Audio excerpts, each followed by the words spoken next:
Dear students of class 12, आज हम micro economics के सेकंड चैप्टर उपभोक्ता के व्यवहार का सिद्धांत theory of consumer behaviour start कर रहे हैं। इस चैप्टर के अंदर वैसे तो काफ़ी महत्वपूर्ण क्वेश्चन है। उन महत्वपूर्ण क्वेश्चन में से एक जो महत्वपूर्ण क्वेश्चन है वो हमारा आता है इंडिफरेंस कर्व, यानी कि उदासीनता वक्र और MRS। MR mean marginal rate of substitution, सीमांत प्रतिस्थापन दर। इन दोनों का हमें इस वीडियो के अंतर्गत अध्ययन करना है। तो सबसे पहले तो आती है उदासीनता वक्र। उदासीनता वक्र या उदासीनता वक्र रेखा, ये क्या होती है? उदासीनता वक्र रेखा जो होती है इस प्रकार की रेखा होती है कि उस रेखा पर इस प्रकार के ऐसे संयोग बनते हैं कि इससे उपभोक्ता को समान संतुष्टि प्राप्त हो, और समान संतुष्टि प्राप्त होने से उसकी विभिन्न संयोगों में जो प्राप्त होने की उपयोगिता होती है उस पर कोई विशेष प्रभाव नहीं पड़ता है। तो उदासीनता वक्र को समझने के लिए उदासीनता अनुसूची की अवस्था होती है। तो उदासीनता अनुसूची को अलग अलग अर्थशास्त्रियों ने अलग प्रकार से डिफाइन किया है। तो उसमें जो हमारे जो एक अर्थशास्त्री हैं वाटसन के अनुसार उदासीनता अनुसूची दो वस्तुओं के संयोगों की अनुसूची है, जिसको इस प्रकार व्यवस्थित किया जाता है कि उपभोक्ता उन संयोगों के प्रति उदासीन होता है। उदासीन होने का अर्थ ये हुआ कि जैसे मान लो उसका अगर एक वस्तु पे उसका कहते हैं ज़्यादा फोकस है और दूसरी वस्तु को कम फोकस है, अब उसके बाद एक हमारा संयोग ऐसा बनता है, कॉम्बिनेशन ऐसा बनता है कि पहली वस्तु को कम फोकस करना है तो दूसरी को ज़्यादा करना पड़ेगा।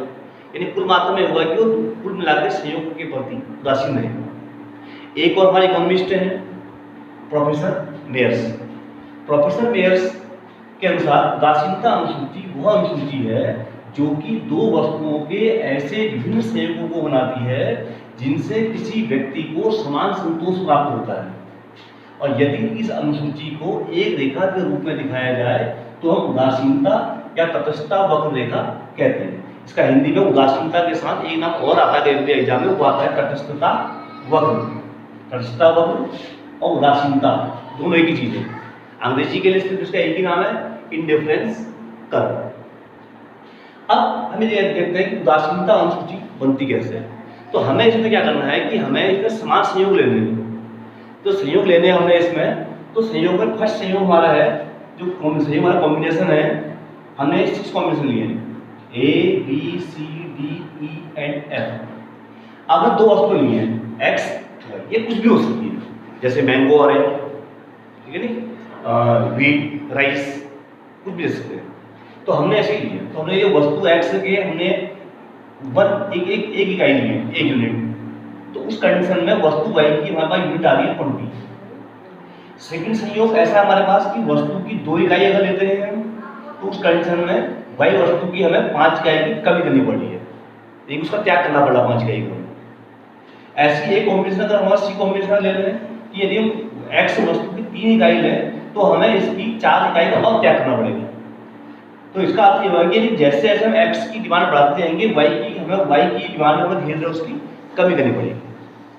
अब अगर हम इसके बेस पर, इस तालिका के बेस पर, इस तालिका या अनुसूची, इसे अनुसूची यानी कि शेड्यूल भी कहते हैं, इसके बेस पर ग्राफ बनाए, तो जैसे मैंने ये ग्राफ बना लिया है, एक्स एक्सिस है, वाई एक्सिस है।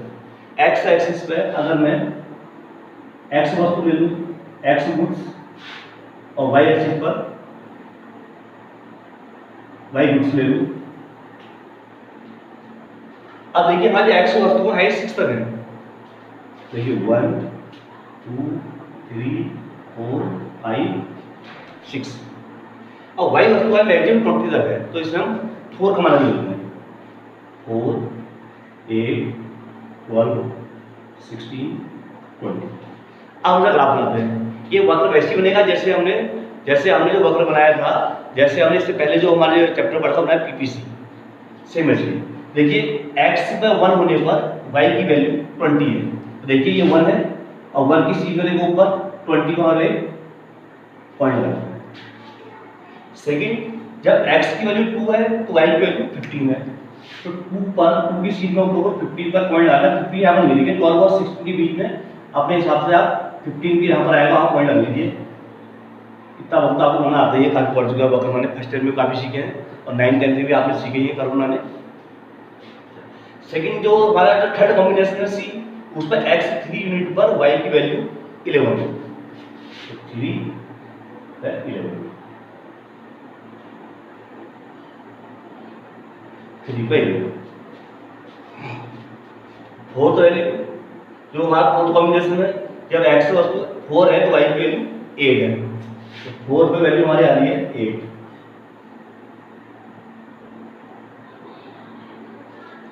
फोर्थ वैल्यू हमारी आ रही है 8। एंड फिफ्थ कॉम्बिनेशन पर हमारी वैल्यू आ रही है 6।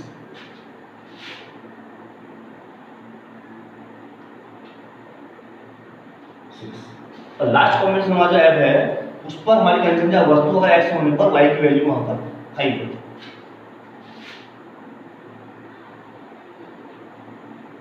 ये देखिए, तो ये सारे पॉइंट हमारे को प्राप्त होते हैं। देखिए जैसे वस्तु x और y के बीच में कर्व बनाया हमने, अब इन सारे कर्वों को हम फ्री हैंड मिला देंगे, यानी कि हमें स्केल से नहीं मिलाना है, इसको हमें हाथ से मिलाना है।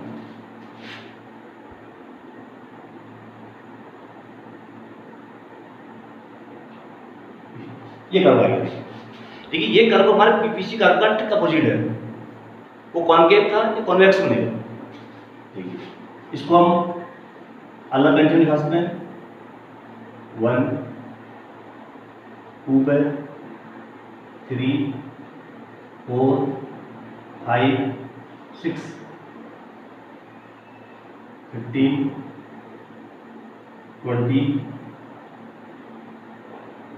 11 8 6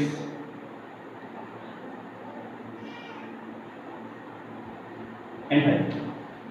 तो ये जो हमें लाइन प्राप्त, ये जो हमें लाइन मिली है, इसे हम कहेंगे इंडिफरेंस कर्व।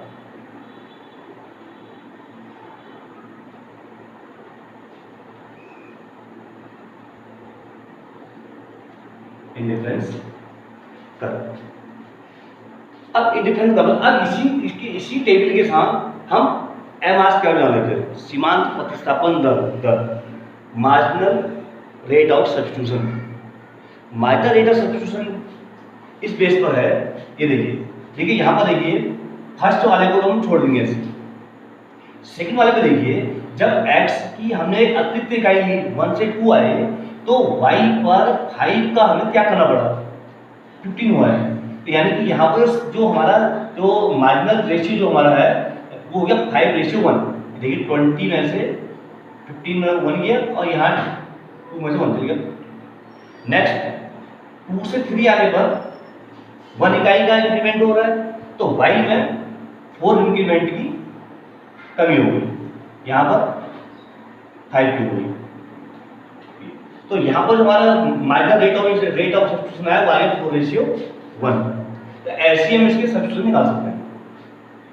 अब मार्जिनल रेट ऑफ सब्स्टिट्यूशन निकालने के लिए एक कंडीशन ये भी होती है कि इस कंडीशन में हम क्या कर सकते हैं कि देखिए जैसे ये मैं इसको बनाया हूँ, इस कॉलम पे क्या आता है, जैसे देखिए हम कोई दो पॉइंट ले लेते हैं,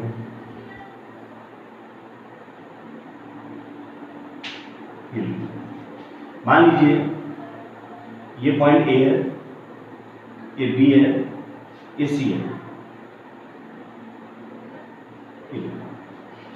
बी से सी तक मान लीजिए वैल्यू है डेल्टा एक्स, तो ये वैल्यू है डेल्टा वाई। तो देखिए जैसे जैसे बी से सी की ओर जा रहा है तो ये अप हो रहा है, और जब हम ए से बी की ओर आ रहे हैं तो ये डाउन हो रहा है। तो जो एमआरएस का हमारा फॉर्मूला बनता है, एमआरएस का बनता है minus delta X upon delta Y. ये हमारे न्यूमेरिकल निकालने का काम आएगा। अब देखिए इसकी कुछ विशेषताओं पढ़ लेते हैं। इसकी विशेषताएं जो इसकी देखिए, विशेषताएं इसकी अलग बुक्स में अलग आपको मिल जाएंगी। जो मेन 5 जो इसकी प्रॉपर्टीज हैं वो मैंने लिखी है। देखिए फर्स्ट प्रॉपर्टी इसकी कि वक्र जो हमारा इंडिफरेंस कर्व होगा, जो उदासीनता वक्र होगा, वो दाहिनी ओर नीचे की ओर को झुकता है। ये देखिए स्टार्टिंग में देखिए टॉप यहाँ पर है और जैसे जैसे कर्व आगे को बढ़ता जा रहा है वो नीचे को उठता जा रहा है। क्यों? क्योंकि इसमें दो वस्तुओं के संयोग बन रहे हैं, एक वस्तु के संयोग में बढ़ने पर दूसरे का संयोग कम हो रहा है, तो इसलिए कहता है ये चीज झुकता है। सेकंड, मूल बिंदु की ओर उन्नतोत्तर होता है। उन्नतोत्तर बहुत टिपिकल वर्ड है ये, इसका जो हिंदी में जो अर्थ है हमारा, इंग्लिश में जो वर्ड है इसका, इसे कहते हैं कॉन्वेक्स। जैसे इससे पहले जो पीपीसी का हमने पढ़ा था वो कॉन्केव था, जो कॉन्वेक्स होता है वो इस प्रकार के होते हैं, ये बीच में थिक और किनारे पर थिन, तो ऐसे कर रहे हैं। तो ये इसका ओरिजिन है, मूल बिंदु। तो इसके जो उसमें है हमारा ये, तो इसकी वजह से ही जो हमारा जो मार्जिनल रेट ऑफ सब्स्टिट्यूशन है वो नेगेटिव आता है। थर्ड, अक्ष को स्पर्श नहीं करते हैं, जो हमारी लाइन से डिफरेंस लाइन से है वो कभी भी अक्ष को स्पर्श नहीं करेंगी। ये देखिए आप, ये एक्स एक्सिस है, ये वाई एक्सिस है, इस कर्व को कितना ही आप बढ़ा लो कि ना तो ये एक्स एक्सिस टच करेगा ना ये वाई एक्सिस टच करेगा। एक दूसरे को कट नहीं करते हैं, एक दूसरे को कट नहीं करेंगे, पथच्छेद नहीं करेंगे। अर्थात इसमें क्या होता है कि ये हमारे संयोग, ये हमारे दो वस्तु में एक्स और वाई है, इसके लिए कर्व बना है, इसे कर्व बना है, शॉर्टकट में से आईसी कहते हैं, इंडिफरेंस कर्व। अगर मान लिया मैं एक संयोग और ले लूं जेड, तो जेड लेने पे क्या होगा कि एक संयोग हमारा और बन जाएगा। तो वो जो वक्र बनेगा वो इस तरीके से इसके ऊपर से आएगा। जैसे इसको आईसी 1 कर ले तो आईसी 2 हो जाएगा, या ऊपर आ जाएगा नीचे आ जाएगा। तो ये जो कर्व होंगे वो आपस में एक दूसरे को कट नहीं करेंगे। और सेकंड, उपयोगिता की मात्रात्मक माप नहीं है, इससे क्या होता है कि हम क्वांटिटी वैल्यूज फाइंड नहीं कर सकते हैं इससे, ठीक है। तो ये इसकी जो मेन प्रॉपर्टी है इसकी। तो देखिए जो हमने कहता है जो इसके बनाया क्या नाम कहते हैं, ये हमारा जो आज का वीडियो है इन दो चीजों बेस्ड है, और जो अगला वीडियो हमारा बनेगा वो कोई और इंपॉर्टेंट चीज बनेंगे। तो आज के लिए धन्यवाद।